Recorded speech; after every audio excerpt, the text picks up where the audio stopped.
On a tous débuté un jour dans l'investissement. Cette période au cours de laquelle tu ne sais pas trop ce que tu fais ou tu investis la plupart du temps en suivant des conseils glanés sur internet à droite et à gauche. D'ailleurs, tu fais en général des tas d'erreurs et tu perds du temps et de l'argent. Selon l'investisseur, cette phase dure plus ou moins longtemps et d'ailleurs, 90% d'entre eux n'en sortent jamais vraiment. Tu veux savoir pourquoi et surtout comment éviter de rester bloqué à cette étape à vie? C'est ce que nous allons voir dans cette vidéo.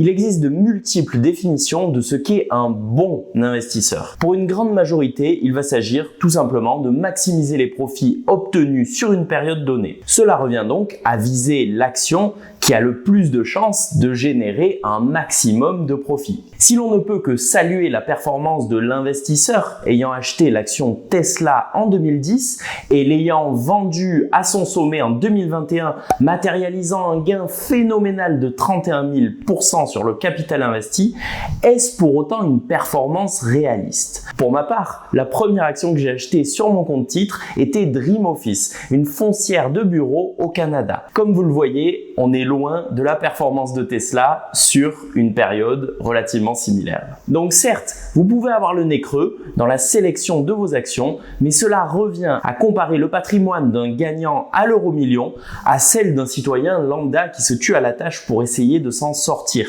Ce n'est pas comparable, car réaliser une telle performance sur Tesla suppose de choisir la bonne entreprise parmi plusieurs milliers en achetant et en vendant au meilleur moment, ce qui, soyons honnêtes, est impossible. Et si comme moi, et une immense majorité d'investisseurs, y compris 98% des professionnels, vous considérez que vous n'avez absolument aucun talent pour dénicher les pépites de demain, alors le plus sage est probablement de s'en remettre à la construction d'un portefeuille d'actions diversifiées d'une vingtaine de valeurs dans différents secteurs. Ou mieux encore, d'acheter des parts d'un ETF qui réplique par exemple le S&P 500, ce qui vous expose aux 500 principales entreprises américaines. Un choix largement payant, puisque sur la même période d'une dizaine d'années, la valeur de votre investissement aurait tout de même plus que triplé. Mais à ce stade, vous raisonnez toujours uniquement en gain. Voyons comment améliorer le raisonnement. Alors bien évidemment, nous voulons construire un portefeuille ayant la plus grosse performance possible. Mais nous voulons également, de notre côté, continuer à dormir la nuit. Est-ce que les personnes ayant investi plus tardivement dans Tesla et qui se sont réveillées en janvier 2023 avec une perte de 72% sur leur investissement dormaient bien la nuit? Probablement pas. C'est là que la notion de rendement sur risque intervient. Ce ratio indique le gain espéré par unité de risque pris. Plus cette valeur va être élevée, meilleure aura été la performance pour un risque donné. La plupart des sites boursiers affichent d'ailleurs une valeur très proche mais légèrement modifiée de cet indicateur. Il s'agit du Sharpe Ratio qui est défini comme la performance de l'actif moins la performance du taux sans risque et le tout rapporté au risque. William Sharpe, l'économiste à la base de cet indicateur, a d'ailleurs reçu le prix Nobel pour ses travaux sur le sujet. Il semble ainsi logique d'inclure le taux sans risque dans l'équation. Ainsi, sans parler du risque, une performance de 3% par an n'a pas la même valeur dans un environnement où le livret A, qui représente pour nous grossièrement le taux sans risque, rapporte 0,5% ou au contraire 3,5% comme actuellement. Dans tous les cas, sans considérer le risque, la performance n'est rien. Et là où les débutants regardent la colonne performance de leur portefeuille, les investisseurs plus avancés regarderont plutôt leur ratio de Sharpe. Et c'est un vrai changement d'état d'esprit qu'il faut effectuer. Ne plus raisonner seulement en gains purs, mais plutôt raisonner en combien de gains j'obtiens par unité de risque pris. Prenons un exemple. S'il est possible d'investir sur les valeurs technologiques américaines via l'indice Nasdaq, qui a été l'un des plus performants sur les dernières décennies, il est également possible d'investir sur un ETF Nasdaq avec un levier 2 qui multiplie à la hausse comme à la baisse les mouvements du Nasdaq. En termes de performance pure, il n'y a pas photo. La bourse, et particulièrement cet indice, ayant été gagnant sur les années précitées, le Nasdaq avec levier est plus performant. Il est ainsi facile d'augmenter la performance si l'on ne s'intéresse qu'à cela. Il suffit de mettre un levier. Cependant, cet ETF Nasdaq à levier multiplie aussi les pertes par 2. Si bien que l'ETF Nasdaq avec levier a un Sharpe ratio inférieur à celui du Nasdaq simple. Ce n'est qu'un exemple et cela dépend de la période observée. Mais il faut retenir que le placement le plus performant n'est pas toujours le plus pertinent en termes de couple risque-rendement. Sinon, on serait tous sur des ETF à effet levier maximum. Cette philosophie est d'ailleurs également applicable à un portefeuille global et c'est ce que nous allons voir maintenant.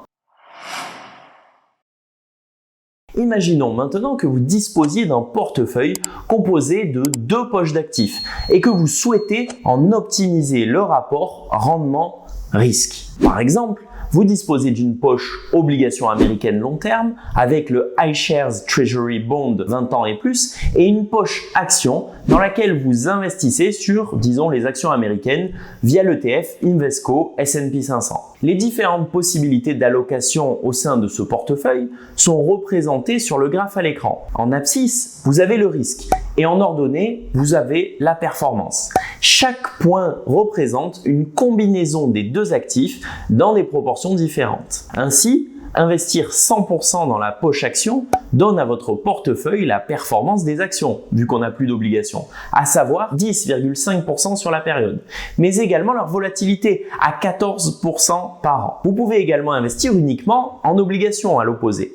La performance est alors de 5,5% pour une volatilité sur la période de 16%. Mais en combinant les deux, ici à hauteur de 70% actions, 30% obligations, c'est le point orange sur la courbe, vous pouvez obtenir une performance à peine plus faible que celle de la poche action seule, à presque 10% de performance par an, tout en ayant une volatilité qui est plus faible que celle des 2 autres actifs pris séparément, soit 10,8%. Le point orange correspond ainsi au portefeuille présentant le Sharpe ratio le plus intéressant. La notion de frontière efficiente est obtenue lorsque l'on combine 3 actifs ou plus. Il s'agit du trait noir, qui regroupe toutes les combinaisons de portefeuilles les plus pertinentes. Les portefeuilles produisant un rendement moins favorable pour un risque donné ou au contraire un risque supérieur pour un rendement donné se retrouvent ainsi à droite sous la courbe.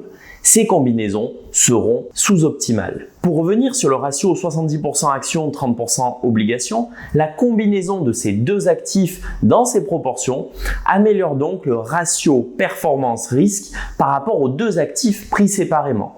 Comment est-ce possible?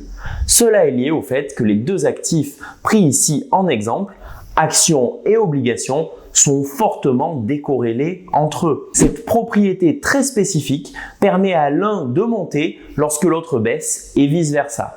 Ce qui fait que l'ensemble a des propriétés bien plus intéressantes que ces 2 éléments pris séparément. D'ailleurs, si l'on fait le même test avec 2 actifs corrélés entre eux, par exemple les actions américaines et les actions européennes de l'autre côté, on voit que la ligne de frontière efficiente n'est pas du tout courbée.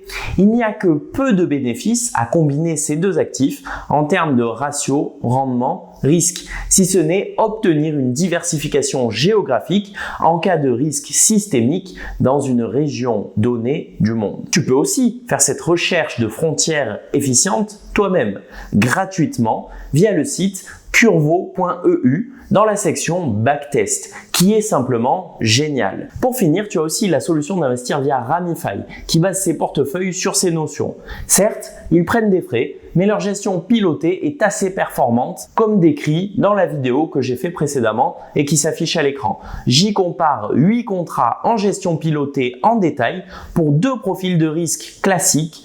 Va la voir, les résultats vont vraiment te surprendre, j'en suis certain.